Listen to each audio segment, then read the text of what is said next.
क्या भाजपा सरकार हर संवैधानिक संस्था को अपनी कठपुतली बनाना चाहती है? इस बिल के माध्यम से ये सरकार चुनाव आयोग को पूरी तरीके से अपने नियंत्रण में लेना चाहती है, यानी कि चुनाव आयोग पे पूर्ण कब्जा चाहती है। मुख्य न्यायाधीश को हटाकर एक कैबिनेट मंत्री को डालकर उसका संतुलन बिगाड़ने का काम और सुप्रीम कोर्ट के फैसले को पलटने का काम इस सरकार ने किया। क्या बीजेपी भारत देश में निष्पक्ष चुनाव खत्म करना चाहती है? क्या भाजपा की सरकार लोकतंत्र की कोई अहमियत नहीं समझती? क्या भाजपा की सरकार के लिए संवैधानिक संस्थाओं की कोई अहमियत नहीं है? क्या भाजपा सरकार हर संवैधानिक संस्था को अपनी कठपुतली बनाना चाहती है? क्या भाजपा सरकार सुप्रीम कोर्ट के फैसले की कोई सम्मान नहीं करती, उसकी कोई अहमियत नहीं समझती? ये कुछ सवाल हैं जो बिल पढ़ने के बाद मेरे जहन में आए, और वो इसलिए आए क्योंकि इस बिल के माध्यम से ये सरकार चुनाव आयोग को पूरी तरीके से अपने नियंत्रण में लेना चाहती है, यानी कि चुनाव आयोग पे पूर्ण कब्जा चाहती है। मैम, चुनाव आयोग के 3 सदस्य होते हैं, एक मुख्य चुनाव आयुक्त यानी कि चीफ इलेक्शन कमिश्नर और 2 अतिरिक्त इलेक्शन कमिश्नर्स। इनकी चयन और नियुक्ति इस बिल के माध्यम से पूरी तरीके से सरकार के हाथों में आ जाएगी, और वे जिसको चाहें, चाहे वो पार्टी का शख्स हो, यस मैन हो, पार्टी मैन हो, जिस मर्जी को चाहें वे चुनाव आयुक्त बना सकते हैं। चुनाव आयोग की हमारे देश के चुनावों में बड़ी महत्वपूर्ण भूमिका है। किसका वोट बनेगा, किसका वोट कटेगा, ये चुनाव आयोग तय करता है। किस तारीख पर चुनाव होगा, कितने चरण में चुनाव होगा, ये चुनाव आयोग तय करता है। ईवीएम मशीन कहां कहां भेजी जाएंगी, उसका नियंत्रण, उसका मैनेजमेंट, उसका योग, उसका प्रयोग, सारी चीजें चुनाव आयोग तय करता है। तो इसीलिए चुनाव आयोग एक बड़ी महत्वपूर्ण संस्था है इस देश के फ्री एंड फेयर इलेक्शंस के लिए। Ma'am, I will mince no words. This bill is going to destroy one of the few remaining independent institutions in India, that is the Election Commission, and thereby dislodge free and fair elections from India. ये bill 3 व्यक्ति या संस्था का अपमान है। पहला अपमान है सुप्रीम कोर्ट का। क्यों?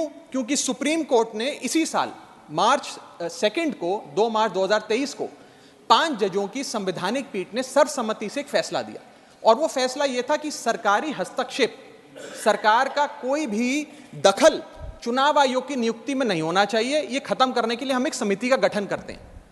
उस समिति के गठन से मुख्य न्यायाधीश को हटाकर एक कैबिनेट मंत्री को डालकर उसका संतुलन बिगाड़ने का काम और सुप्रीम कोर्ट के फैसले को पलटने का काम इस सरकार ने किया, ताकि एक ऐसी व्यवस्था बन जाए जिसमें जो शख्स ये चाहे वही चीफ इलेक्शन कमिश्नर बनेगा। ये इंसल्ट सुप्रीम कोर्ट की इसलिए है क्योंकि इसी साल के दिए गए संवैधानिक पीठ के सर्वसम्मति के 2 फैसलों को इस सरकार ने सदन के भीतर बिल लाकर बदल दिया। पहला था दिल्ली सेवा बिल, जो 8 दिन के भीतर ऑर्डिनेंस लाकर और फिर सदन के भीतर बिल लाकर बदला गया, और एक ये बिल जो 2 मार्च 2023 के सुप्रीम कोर्ट के फैसले को पलटता है और उस फैसले को पूरी तरीके से रिवर्स करने का काम करता है। मैं आपको यह बताना चाहूंगा कि यह सरकार इस बिल के माध्यम से एक प्रकार से सुप्रीम कोर्ट को खुली चुनौती दे रही है कि आपको जो फैसला देना है दीजिए, अगर हमें पसंद नहीं आएगा हम बिल लाकर उस फैसले को पलट देंगे। दूसरा इंसल्ट या अपमान इस बिल के माध्यम से चीफ जस्टिस ऑफ इंडिया का है। सुप्रीम कोर्ट का फैसला कहता है कि चयन समिति के 3 सदस्य होंगे, माननीय प्रधानमंत्री जी, माननीय नेता प्रतिपक्ष यानी कि लीडर ऑफ ऑपोजिशन, और 3rd chief justice of India. इन 3 मेंबरी समिति में से इस बिल के माध्यम से सरकार ने चीफ जस्टिस ऑफ इंडिया को हटा दिया और एक कैबिनेट मंत्री को उनकी जगह बिठा दिया। चीफ जस्टिस ऑफ इंडिया से इतना परहेज कि साफ तौर पे उन्हें इस समिति से हटाने के लिए इस बिल को लाया गया। मैं सरकार को याद कराना चाहूंगा कि समय समय पर इलेक्टोरल रिफॉर्म्स के लिए इस देश में कमेटियां बनी, और अधिकांश कमेटियों ने यह फैसला दिया, ये रिपोर्ट दी, ये सजेशन दिया कि समिति के भीतर चीफ जस्टिस ऑफ इंडिया यानी कि इस देश की न्यायमूर्ति को जरूर होना चाहिए। चाहे वो तारकुंडे कमेटी हो, दिनेश गोस्वामी कमेटी हो, वोरा कमेटी हो, इंद्रजीत गुप्ता कमेटी हो, जीवन रेड्डी कमेटी हो, या फिर इसी सरकार की लॉ कमीशन की रिपोर्ट हो। तीसरी इंसल्ट इस बिल के माध्यम से भाजपा सरकार एक ऐसे शख्स की कर रही है जो व्यक्ति भाजपा का संस्थापक थे, जो व्यक्ति आज भी भाजपा के मार्गदर्शक हैं, जो व्यक्ति भाजपा के भीष्म पितामह के नाम से जाने जाते हैं, वो व्यक्ति जो भारत देश के पूर्व प्रधानमंत्री रहे, यानी कि लालकृष्ण आडवाणी जी, पूर्व उप प्रधानमंत्री रहे।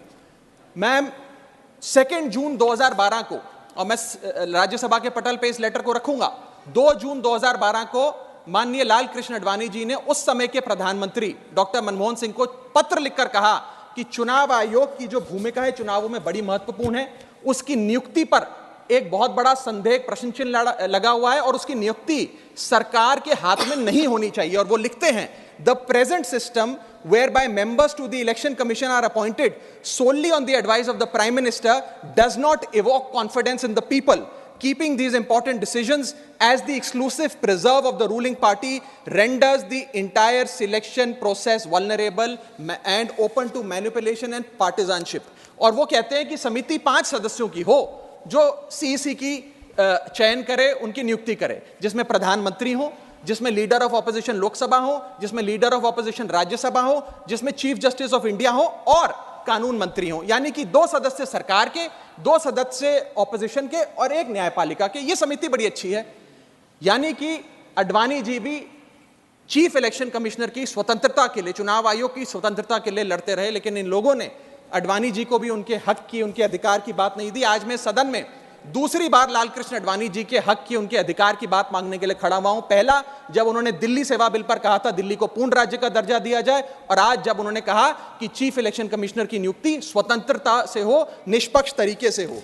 आगे मैं 3 महत्वपूर्ण कारण बताना चाहूंगा मैडम, जिसके चलते ये बिल को आज मैं और मुझे लगता है समस्त विपक्ष अपोज करता है। पहला कि ये बिल पूरी तरीके से इलीगल है, गैर कानूनी है, और वो इसलिए है क्योंकि you can not reverse a supreme court judgment without changing the very basis of it. यानी कि अगर आपको सुप्रीम कोर्ट के फैसले को पलटना है तो सुप्रीम कोर्ट जिस फैसले को देते हुए जिस आधार को रेफर करता है, आपको उस आधार को बदलना पड़ेगा। आप सीधा फैसला नहीं पलट सकते।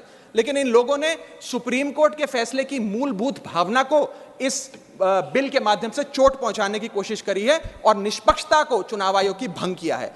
दूसरी कारण क्यों ये बिल गैर का, इसलिए क्योंकि ये बिल बेसिक स्ट्रक्चर, मेरा माइक चला गया, क्योंकि ये bill basic structure of the constitution के खिलाफ है। Basic structure of the constitution है free and fair elections, basic structure of the constitution है निष्पक्ष चुनाव और डेमोक्रेसी। अगर बायस्ड इलेक्शन कमीशन होगा तो चुनाव भी बायस्ड होगा। अगर गैर निष्पक्ष तरीके से चुनाव आयोग चुना जाएगा तो हिंदुस्तान में चुनाव भी गैर निष्पक्ष तरीके से होंगे। इसीलिए यह basic structure of the constitution को भी पूरी तरीके से वायलेट करता है। मैं आगे बताना चाहूंगा कि दूसरा महत्वपूर्ण कारण क्यों यह बिल एक प्रकार से सरकार के हाथ में चुनाव आयोग का पूरा नियंत्रण दे देता है। Why is the selection committee biased in the favour of the government? Supreme court ने कहा 3 मेंबरी समिति होगी जो तय करेगी कि चुनाव आयोग में कौन कौन बैठेगा, प्रधानमंत्री, लीडर ऑफ ऑपोजिशन और चीफ जस्टिस ऑफ इंडिया। इसमें से चीफ जस्टिस ऑफ इंडिया को निकाल बाहर कर एक कैबिनेट मिनिस्टर को इसमें डालकर पूरा नियंत्रण सिलेक्शन समिति का इन लोगों ने बिगाड़ दिया, जिसके चलते आज इस समिति में सरकार के पास 2 वोट हैं। 2:1 से सारे फैसले मेजॉरिटी से सरकार ले सकती है। इसमें सर्वसम्मति से फैसला नहीं लेना, यूनानिमिटी से फैसला नहीं लेना। सरकार चाहे तो 2:1 से कोई भी फैसला ले सकती है। यानी कि सारा नियंत्रण, कौन मुख्य चुनाव आयुक्त होंगे, कौन चुनाव आयुक्त होंगे, ये सरकार के हाथ में आ जाता है। और ये एक ऐसी व्यवस्था बनाता है कि एक पार्टी मैन, एक यस मैन चुनाव आयुक्त बन सकता है। वो दिन भी दूर नहीं कि चाहे भाजपा अगर कल तो संबित पात्रा को चीफ इलेक्शन कमिश्नर बना सकती है मैडम, और 2:1 के रेशियो से संबित पात्रा देश के चीफ इलेक्शन कमिश्नर बन सकते हैं। आप सोचिए कि ये कितना खतरनाक होगा अगर वो चीफ इलेक्शन कमिश्नर बन गए। मैं आगे चलता हूं। Para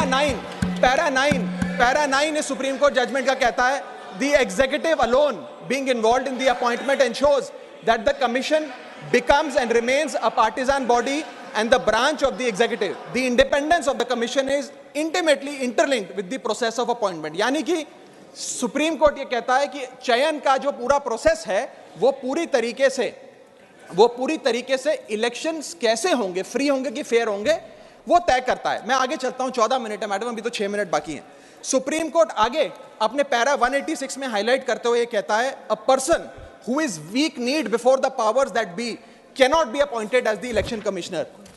A person who is in a state of obligation or feels indebted to the person who has appointed him fails the nation and can have no place in the conduct of elections, forming the very foundation of our democracy. An independent person cannot be biased. It is important that the appointment must be overshadowed even by a perception that a yes man will decide the fate of the democracy and all its promises. यानी कि केवल निष्पक्ष चयन ही होना जरूरी नहीं है, निष्पक्ष चयन जनता को नजर आना भी जरूरी है। It must not only be done, it must be seen to be done. ये सुप्रीम कोर्ट बात कहता है। मैं आगे चलता हूं। तीसरा कारण कि क्यों हम इस बिल को अपोज कर रहे हैं वो है कि ये जो प्रपोज्ड सिलेक्शन कमिटी है इसमें कोई चेक्स एंड बैलेंसेस नहीं है। चेक्स एंड बैलेंसेस इसलिए नहीं है क्योंकि सारे फैसले तो सरकार के पक्ष में होंगे, 2 मंत्री सरकार के उसमें बैठे हैं, एलओपी को मात्र फॉर्मेलिटी के लिए इसमें बिठाया गया है, तो एक प्रकार का फिक्स्ड मैच इसमें नजर आता है। अब आप ही सोचिए, 3 मेंबरी समिति है जिसमें माननीय प्रधानमंत्री जी हैं, मान लेते हैं हमारे सदन के लीडर ऑफ ऑपोजिशन मल्लिकार्जुन खड़गे जी उसके सदस्य हैं, और 3rd मेंबर अर्जुन मेघवाल जी कानून मंत्री यहां बैठे हैं वो हैं। अब इनकी बैठक चल रही है, इसमें माननीय प्रधानमंत्री जी कहते हैं कि मैं रमेश नाम के शख्स को चीफ इलेक्शन कमिश्नर बनाना चाहता हूं। खड़गे साहब कहते हैं कि मैं रमेश को नहीं सुरेश को चीफ इलेक्शन कमिश्नर बनाना चाहता हूं। क्या अर्जुन मेघवाल जी जो इसी सरकार के कानून मंत्री हैं वो प्रधानमंत्री जी को ये कह सकते हैं कि नहीं नहीं नहीं प्रधानमंत्री जी रमेश ठीक नहीं है, खड़गे साहब ने जिसको नॉमिनेट किया है सुरेश मैं भी उसी के हक में वोट देता हूं, उसका चयन हो, वो चीफ इलेक्शन कमिश्नर बने? ये तो हो ही नहीं सकता। तो जो सरकार चाहेगी वही होगा। तो एक प्रकार से निष्पक्षता और स्वतंत्रता चीफ इलेक्शन कमिश्नर की खत्म करने का काम ये करती है। हमने बचपन में एक मुहावरा सुना था, जिसकी लाठी उसकी भैंस। तो ये पूरी तरीके से इस बिल में सिद्ध होता है कि लाठी भी इनकी, तो फिर इस कानून के माध्यम से भैंस भी इनकी। मैं आपको एक और उदाहरण के माध्यम से समझाता हूं। मान लीजिए भारत और ऑस्ट्रेलिया का क्रिकेट मैच हो रहा है। उस क्रिकेट मैच में अंपायर कौन होगा वो एक 3 मेंबर की समिति तय करेगी जो मैच कराएगी। वो 3 मेंबर की समिति में एक ऑस्ट्रेलिया के कैप्टन पैट कमिंग्स होंगे, दूसरे ऑस्ट्रेलिया के प्रसिद्ध प्लेयर डेविड वार्नर होंगे, और 3rd भारत के कप्तान रोहित शर्मा होंगे। अब ये 3 मेंबरी समिति अगर किसी अंपायर को चुनेगी तो वो अंपायर तो हमेशा ही ऑस्ट्रेलिया के साथ होगा, क्योंकि 2-1 की बहुमत ऑस्ट्रेलिया के साथ है। तो क्या निष्पक्ष मैच हो सकता है? क्या इंडिया इंडिपेंडेंट मैच खेल सकती है? ऐसा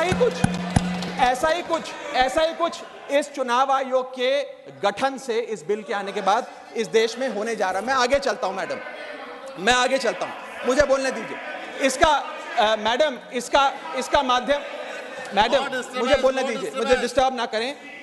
यह बिल 3 की टेस्ट पे फेल होता है, the test of independence, the test of neutrality and the test of constitutionality. ये हमारा कॉन्स्टिट्यूशनल इंपेरेटिव है कि देश में चुनाव आयोग निष्पक्ष हो, ताकि चुनाव निष्पक्ष हो। अगर चुनाव आयोग निष्पक्ष नहीं होगा तो चुनाव निष्पक्ष नहीं होंगे और लोगों की आस्था इस लोकतंत्र से डगमगा जाएगी। मैं सरकार को कहना चाहता हूं, अगर सरकार सुप्रीम कोर्ट के इस फैसले को पलटना चाहती है, अगर सरकार चीफ जस्टिस ऑफ इंडिया को इस समिति से हटाने के लिए इतनी बेकरार है, तो मैं आज सुझाव लाया हूं कानून मंत्री जी। 3 सुझाव मेरे, इनमें से अगर आप कोई सुझाव स्वीकार कर लें तो मुझे लगता है सारा हाउस एक आवाज में आपके इस बिल का समर्थन करेगा।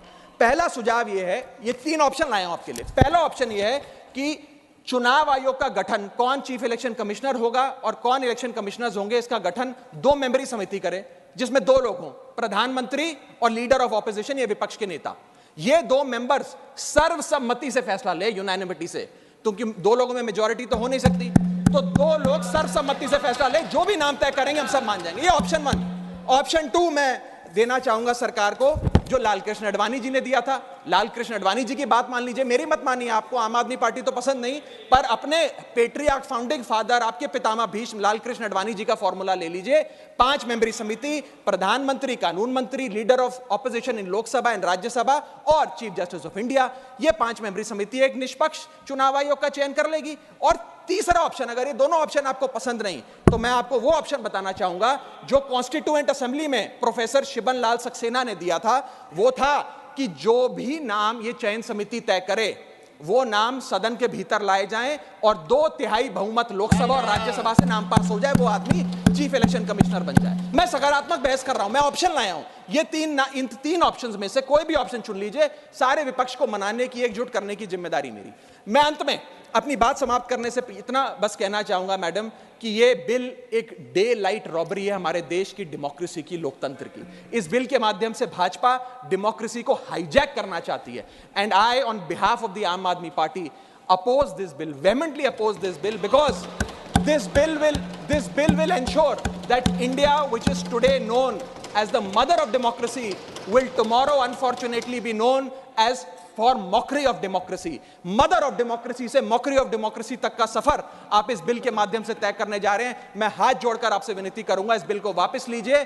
लोगों की देश के लोकतंत्र में बहुत आस्था है, उस आस्था से खिलवाड़ करने का काम मत कीजिए। बहुत बहुत शुक्रिया। जय हिंद, जय भारत।